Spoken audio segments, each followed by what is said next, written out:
Hi friends, మీ జయ. మీరందరూ బాగున్నారా? నేను బాగుండాలని దేవుని ప్రార్థిస్తున్నా ఫ్రెండ్స్. ఇందులో క్రాస్ ఇట్లా పెట్టాలి ఫ్రెండ్స్. క్రాస్ ఇట్లా పెడితే నీట్గా వస్తుంది. క్రాస్ కటింగ్ ఇట్లా పెట్టాలి ఫ్రెండ్స్. ఇట్లా చక్కగా పెట్టినామంటే cross correct కూర్చోదు friends.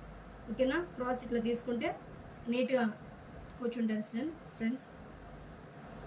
Okay, tiffin ఏం తిన్నారు ఫ్రెండ్స్? మీరు ఏం తిన్నారో కామెంట్ బాక్స్లో కామెంట్ చేయండి. మేమైతే ఈరోజు నా కూతురు చేసింది.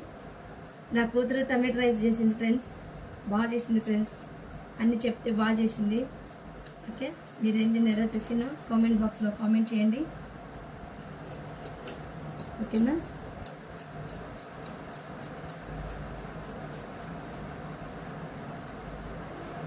నేనైతే బ్లౌజ్ బాగా కుడతాను ఫ్రెండ్స్. చూడండి నా కటింగ్ ఎట్లా చాలా ఈజీ అంటే చాలా ఈజీ. ఓటుకు ఖచ్చితంగా చీర